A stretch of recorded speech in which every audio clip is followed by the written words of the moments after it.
Nech si dajte čiarku, alebo ešte tam nejaké maily aj chýbajú, tak dopíšte svoje maily a tak ďalej, aby sme si to mohli s vami povedať.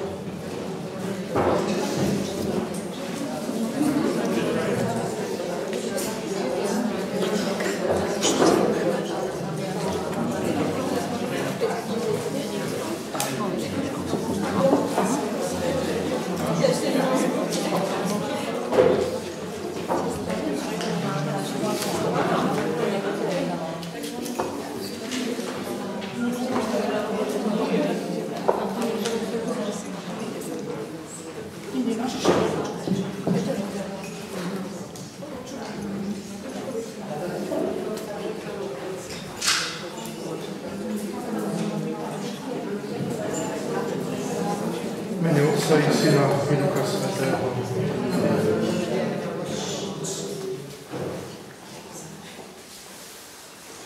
Namiesto modlitby, alebo ako modlitbu, si prečítame a budeme vnímať slova svätého Františka z napomenutí o Pánovom tele. Pán Ježiš hovorí svojim učeníkom: Ja som cesta, pravda a život. Nik nepríde k Otcovi iba cezo mňa. Ak poznáte mňa, budete poznať aj môjho Otca. Už teraz ho poznáte a videli ste ho? Filip sa ozval: Páne, ukáž nám Otca a to nám postačí. Ježiš mu vravel: Filip, toľký čas som s vami a nepoznáš ma? Kto vidí mňa, vidí môjho Otca. Otec prebýva v neprístupnom svetle a Boh je duch. A Boha nikto nikdy nevidel. Preto ho možno vidieť jedine v duchu, lebo duch oživuje, telo nič neosoží. Ale ani Syna v tom, čo mi rovný Otcovi, nikto nevidí inak než Otca, ani inak než Ducha Svätého. Preto všetci, čo videli Pána Ježiša na základe človečenstva, no nevideli a neuverili na základe ducha a božstva, že je pravý Boží syn, sú odsúdení. Takisto všetci, čo vidia sviatosť posvetenú Pánovými rukami na oltári, rukou kňaza pod spôsobom chleba a vína, lež nevidia a neveria na základe ducha a božstva, že je to skutočne najsvätejšie telo a krv nášho Pána Ježiša Krista, sú odsúdení. Ako to dosvedčuje sám Najvyšší, ktorý hovorí: Toto je moje telo a moja krv novej zmluvy, ktorá sa vylieva za mnohých. A kto je moje telo a pije moju krv, má večný život. Preto duch Pánov, ktorý prebýva vo svojich veriacich, je ten, kto prijíma najsvätejšie telo a krv Pána. Všetci ostatní, ktorí nemajú podiel na tomto duchu a odvážia sa Pána prijímať, jedia a pijú si odsúdenie. Preto, ľudia, dokedy ešte budete mať srdcia tvrdé? Prečo neuznávate pravdu a neveríte v Božieho Syna? Hľa denne sa ponižuje ako vtedy, keď z kráľovského trónu prišiel dolu na Pánu. Denne k nám prichádza s pokorným výzorom. Denne zostupuje z otcov volona na oltár v kňazových rukách. A ako kedysi svätým apoštolom sa ukázal v skutočnom tele, tak sa teraz ukazuje nám v svetom chlebe. A ako oni svojim telesným pohľadom videli len jeho telo, no hľadiac s duchovnými očami verili, že je to sám Boh, tak aj my vidiac s telesnými očami chlieb a víno, máme vidieť a pevne veriť, že je to jeho živé a pravé najsvätejšie telo a krv. Týmto spôsobom je Pán stále so svojimi vernými, ako sám hovorí: Hľa, ja som s vami po všetky dni až do skončenia sveta. Svätý otec František, oroduj za nás. Tak vás všetkých vítam na kurze františkanskej spirituality, františkanskej duchovnosti.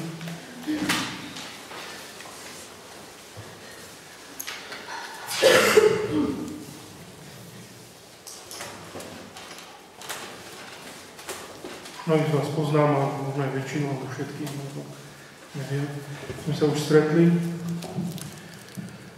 Tak asi na začiatku, ako bude samotný kurz prebiehať v krátkosti. Teraz by sme mali prednášku, ktorá bude vovedením do samotnej františkánskej spirituality. Niekto možno máte už nejakú skúsenosť, možno ste čítali niečo o svetom Františkovi, niektorí ste terciári, tak ho poznáte asi lepšie. Pre niektorých možno bude to prvý kontakt so svätým Františkom. Samotný tento kurz je určený na začiatok hľadania, pre mladých alebo pre priateľov, pre tých, ktorí chcú bližšie spoznať svätého Františka. Je tam veľmi veľký dôraz na samoštúdium. Literatúra, ktorej som vychádzal, je prednáška z polštiny, ktorú som preložil od Wilhelma Egera, od Lehmana a Antona Grocetera. Vytvorili kurz františkánskej spirituality. Poliaci to potom preložili z nemčiny, ja som to preložil z polštiny, ale myšlienka zostáva. Na začiatku budem hovoriť o živote a diele svätého Františka. Poukážem na jednotlivé základné body Františkovho života, to, čo je v jeho živote dôležité, to, čo vytvoril, to, na čo poukázal. A potom to bude na úvod, to bude prvá hodina. Potom bude osobné rozjímanie, kde ste každý dostali, ak nemáte, tak sú to ešte v možnosti texty, kde sú vyňaté časti z Františkovho testamentu.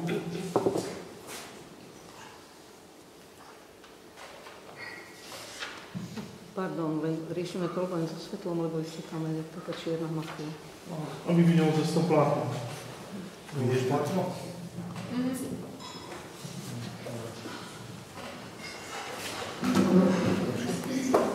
Františkánske spirituality.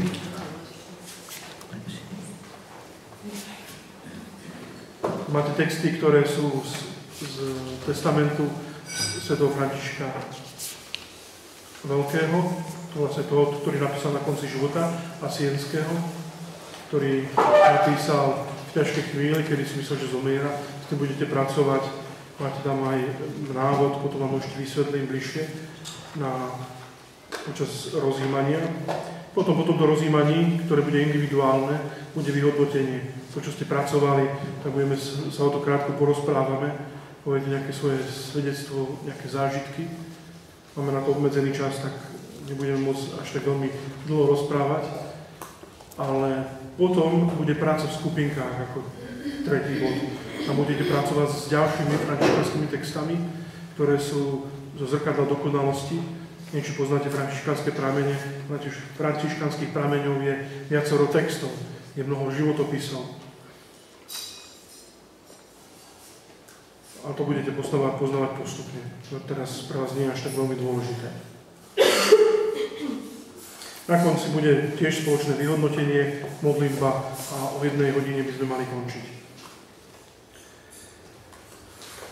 Literatúru, ktorú odporúčam na štúdium, máte ho napísanú aj v tých papieroch na konci. Hlavná literatúra, asi najlepší životopis, ktorý vôbec asi bol preložený do slovenčiny, je od Jan Mária Polidoro, František z Assisi, človek kresťan, ale je veľmi veľa iných životopisov. Ako životopis, ktorý bol napísaný ako prvý Františkov životopis, oficiálny, bol od prvých Čalanov, ten neviem, ten nemáte možno k dispozícii, ale dá sa stiahnuť na internete, prípadne postupne sa prekladajú texty.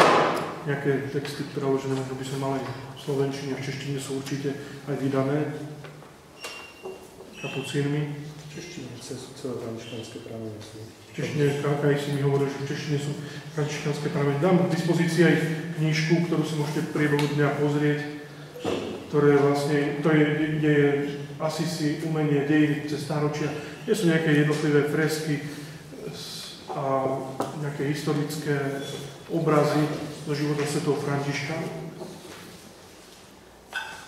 Rovnako taký hlavný prameň je aj spisy svätého Františka a svätej Kláry z Asisi.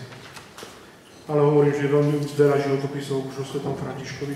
Mnohé máme aj v elektronickom podaní. Kto by chcel, tak môžeme potom poskytnúť. Neviem, či ste dostali ten papier s mailovými adresami. Ak ho máte, tak si, kto nemá, tak si napíšte, prípadne dajte bodku, aby som vedel, že komu poslať materiály v elektronickej verzii. Kto nemá mailovú adresu, tak prípadne si dopíše, ak nemá, tak buďte z niekoho iného, alebo nemusí na to. Tak na úvod. Sú rôzne druhy spirituality, duchovnosti. Máme benediktínsku spiritualitu, máme ignaciánsku spiritualitu, karmelitánsku, baziliánsku, františkánsku, ale svetosť je len jedna.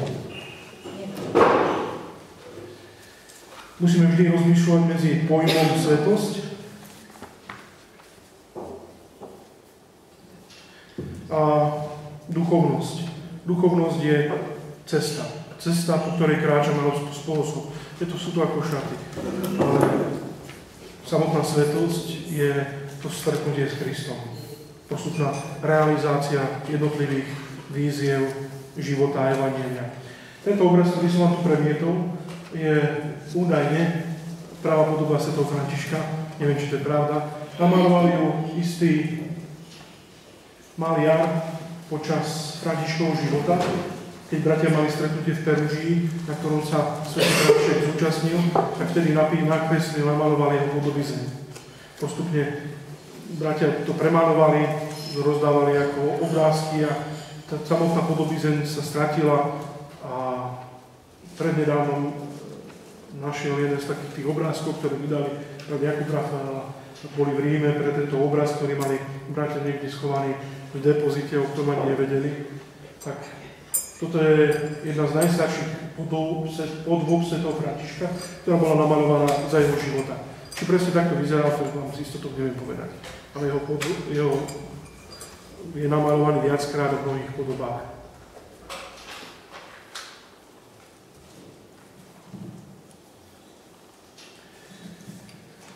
Ak hovoríme o spiritualite, duchovnosti, tak sú rôzne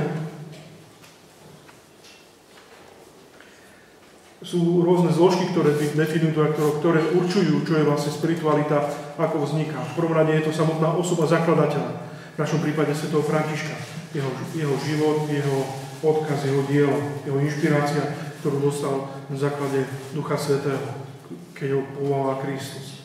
Potom je to tých, ktorí ho nasledujú, ktorí ho poznali, ktorí boli s ním v kontakte a ktorí obkúkali a snažili sa napodobňovať jeho dielo. Sú to jeho prví bratia, prví ľudia, aj ženy, ktoré ho sprevádzali. Ľudia, ktorí sa rozhodli a boli oslovení tým, čo hovoril, tým, čo hovoril Kristus skrze neho a rozhodli sa žiť podľa spôsobu svätého Františka. A potom sú to rôzne teologické doktríny a zdôvodnenia. Napríklad to, čo sme čítali v Pánovom tele, sú ďalšie spisy, ktoré budete mať pred sebou, o ktorých budete rozímať. Sú to Františkové slová, ktoré napísal a ktoré diktoval bratom, podľa ktorých a sestrám, ľuďom, ktorí ho počúvali a podľa ktorých sa oni snažili žiť. On im zanechal odkaz.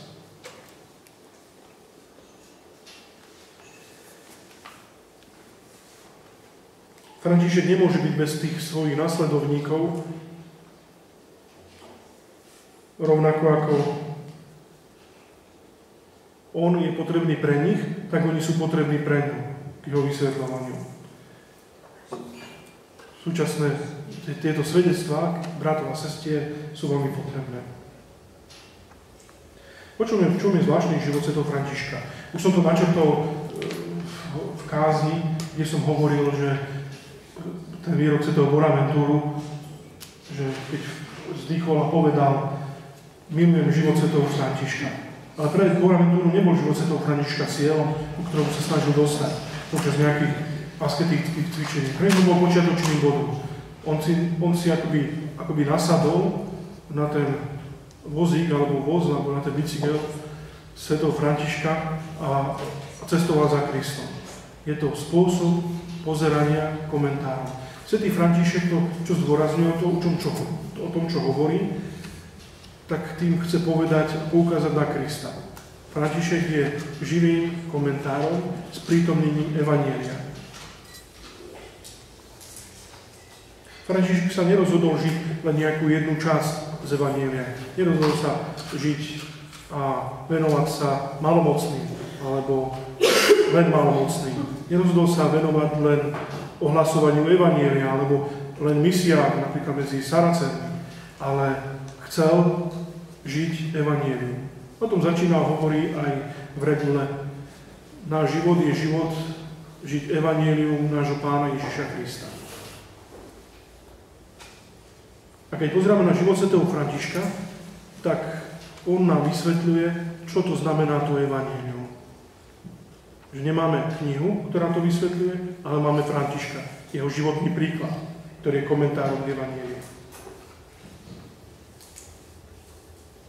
Vidíme tu mapu Asisi, mesto pokoja, ktoré bolo nejak výnimočne vyznačené. Vidíme, preto som tú mapu tam dal, aby sme videli, že tie jednotlivé budovy, ktoré sú tam naznačené, tak sú miesta, ktoré boli sväté so životom svätého Františka. Je to podstatné, v jeho živote sa odohráva v tomto malom meste, kde sa narodil, kde žil a kde zomrel, prípadne v Umbrii, v Umbrijskom kraji, ale samozrejme, že František aj prekračuje hranice Umbrie, hranice Talianska, prichádza do Španielska, prichádza do Svätej Zeme, sprevádza krížovú výpravu. Ak si niekto boli v Asisi, tak tie miesta sa spokojne dajú prejsť aj peši. Sice niektoré sú vzdialené hodinu a pol od seba, ale dajú sa prejsť. Svätý František sa narodil v malom umbrijskom meste v Asisi.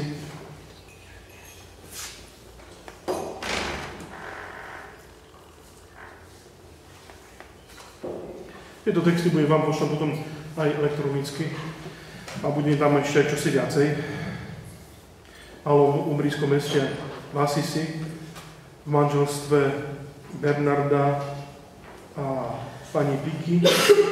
Jeho otec Peter Bernardone bol bohatým obchodníkom, ktorý robil obchodné cesty do Francúzska, do iných krajín, kde nakupoval rôzne látky, rôzne veci a potom ich predával. Bol veľmi významným obchodníkom. Takáto cesta, podniknúť takúto cestu v tej dobe bolo veľmi nebezpečné.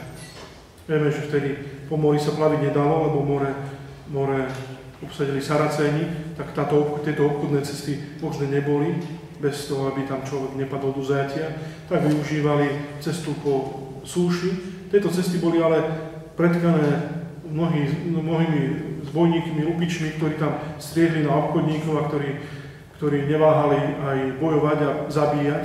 To znamená, že kto chcel prekračovať hranice týchto mestských štátov, lebo Taliansko fungovalo vtedy na spôsob mestských štátov a putovať ďalej do susedných krajín, tak podnikal veľmi nebezpečné cesty. To znamená, že jeho otec, Peter Bernardone, bol veľmi silný a odhodlaný človek. Nebol to nejaký mäkký človek alebo niekto, kto sa len tak zľakne. Bol veľmi šikovným, odvážnym obchodníkom, ktorý na základe svojej odvahy a schopnosti zbohatol a priviedol si aj z Francúzska svoju manželku Piku. On sám, Peter Bernardone, nemal šlachtický titul. V tom 12. storočí vznikajú mestské štáty, vznikajú peniaze, začína sa platiť peniazmi a vzniká nová vrstva spoločenská, mešťanstvo. Toto mešťanstvo vlastne do nej patril aj Peter Bernardone, je častokrát bohatšia ako samotní šlachtici. A preto prirodzene, že si nárokovali na tituly, na niečo viac, ako mali obyčajní poddaní. A tak Peter Bernardén si doniesol, priviezol do sebou aj manželku, ktorá mala šlachtický pôvod. To mal šlachtický titul. Jeho manželka mala spôsoby a pravdepodobne od nej dostal František aj tie spôsoby a nejaké vystupovanie. František vieme, že mal brata, ktorý sa spomína aj v prameňoch, o ktorom sa ale moc nehovorí.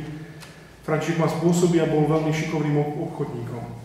František vo svojej dobe sa zúčastňoval bol človek svojej doby, zúčastňoval sa všetkých tých snách, cieľov, bojov, ktoré bojovalo mešťanstvo proti šľachticom.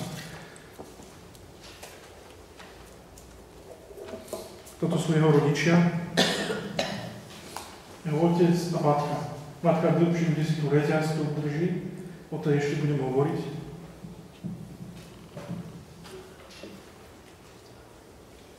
Svätý František sa narodil zvláštnym spôsobom. Jeho manželka si zmyslela, že v čase vrcholného pôrodu sa pôjde poprechádzať a zrovna na ňu došli bolesti a najbližšie, hneď vedľa blízko domu, bola stajňa, maštál. Tak tam zavedli pani Piku a tam porodila Františka. Porodila svoje dieťa, dala mu meno Ján. Janko. Tak v skutočnosti svätý František sa volá Ján a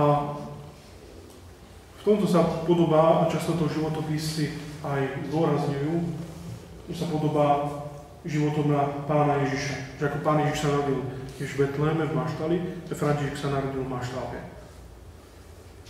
Keď jeho otec prišiel z Francúzska, urobil veľmi dobrý obchod, tak preto premenoval svätého Františka a začal ho volať Francúzik, František. A odtiaľ pochádza jeho meno František.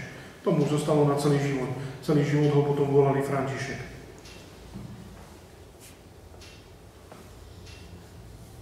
František je mladý človek, ktorý má svoje túžby, ktorý má svoje snahy, má dobré vystupovanie a zúčastňuje sa všetkých tých vecí, ktoré robia mešťania.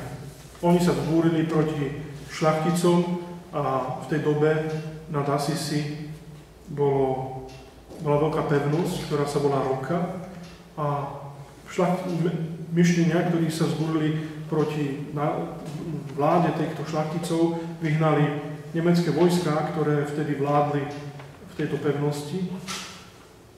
A práve týchto bojov sa zúčastnil pravdepodobne alebo z istotou aj svätý František. František mal dobré vystupovanie, dokázal zaujať a hlavne mal peniaze. V tej dobe sa konali rôzne, nebola televízia, nebola rádio, nebol internet, Facebook, tak zabávali sa tak, že chodili, spievali, chodili vlastne od okna k oknu, kde boli mladé dievčatá, ktoré boli na výdaj a tam spievali, tam sa snažili získať nejakú tú priazeň a potom spoločne bol zvolený kráľ mládeže, ktorý potom určil, kto bude platiť tú rundu v nejakej krčme alebo v tom pohostinstve a určil vždycky toho človeka, ktorý to zaplatí. A keďže František bol veľký grant, tak vždy povedal, že ja to zaplatím a tak vždycky bol aj kráľom mládeže on. Vždycky ho zvolili, práve preto, lebo on potom všetko zaplatil a tak sa znova opakoval tá situácia, že František bol kráľom mládeže. V tej dobe sa konali rôzne karnevaly, kde ľudia napodobňovali biskupov, kde napodobňovali šľachticov, kde slúžili nejakú takú smiešnú svätú omšu, kde chceli poukázať na niektoré nezrovnalosti alebo veci, ktorými nesúhlasili v postojoch biskupov a prelátov, šľachticov a jediný deň v roku, kedy to vtedy aj samotní šľachtici, biskupy tolerovali. František sa zúčastňoval práve takýchto zábav, takýchto osláv a to bol čas a miesto, kde začína pociťovať prázdnotu svojho života. František si sa postupne uvedomuje, že jeho život nevedie nikam. Potom ako vyhnali mešťania, Asisania, šľachticov z mesta, tak oni sa uchýlili do nedalekého mesta Perugie, ktorá bola trošku silnejšia a väčšia. Bola nedaleko možno 50 km, možno 70 od mesta Asisi. A tam sa všetci tí šľachtici uchýlili. Samozrejme, netrvalo dlho a snažili sa získať vojsko a vyrazili do boja proti mestu, aby získali naspäť svoje majetky, svoje postavenie. Vtedy František sa zúčastňuje boja proti Perugii.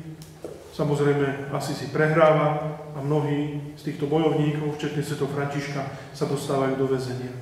To je jeden z jeho prvých zlomových bodov, kedy z toho kráľa mládeže sa zrazu stáva niekto, kto pocíti biedu, kto pocíti ťažkosť, ale svetopisy hovoria, že keď bol vo väzení, tak dokázal napriek tomu byť veľmi veselý. Bol tam jeden šľachtic, jeden rytier, ktorý bol veľmi mrzutý a nikto ho nemal rád, lebo bol na všetkých vždycky zlý a nevrelý, len František bol k nemu vždy veľmi milý a získal priazeň tohto šľachtica. A tu sa prvýkrát ukazuje radosná povaha svätého Františka a niečo, na čo potom neskôr Boh využije pre ohlasovanie evanjelia. Pretože otec bol bohatý, po nejakom čase Františka z tohto väzenia vykúpil, Františka s podobným zdravím, neskôr sa dostáva z tejto choroby, ale tejto udalosti sa ho veľmi dotkli. Vnímal dôležitosť Boha, dôležitosť evanjelia, ale všetko tak nejak vyprchalo. Nebol to jediný okamih, bol to možno jeden z prvých okamihov, ale potom ešte trval dlhší čas, kým sa znova zamyslel, kým znova prežil tú túžbu patriť Kristovi. Hovoril som o tom, ako jeho otec Peter Bernardone túžil po šľachtickom titule.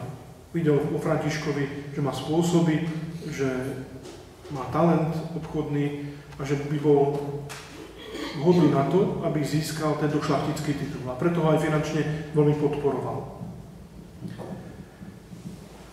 Keď sa konala križiacka výprava, ktorú organizoval jeden z rytierov asijských, ktorý prišiel zo Svätej Zeme, v tejto družine sa pridal aj svätý František. Otec mu kúpil drahý výstroj, ktorý brnenie stálo veľmi veľa, tak ho vyzbrojil a spoločne s nadšením sa vydali na cestu do Svätej Zeme, aby bojovali o sväté miesta. František však prišiel len nedaleko Asisi, do tzv. Spoleta, kde mal sen. Toto je miesto a bod, kedy František v tomto sne sa rozpráva s Kristom. František videl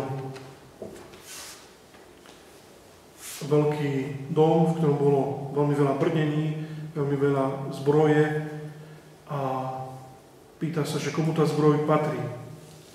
A Boh mu hovorí tebe a tvojim rytierom. A vtedy sa ho ten hlas pýta, František, a komu je lepšie slúžiť? Sluhovi alebo pánovi? A František samozrejme odpovedá pánovi.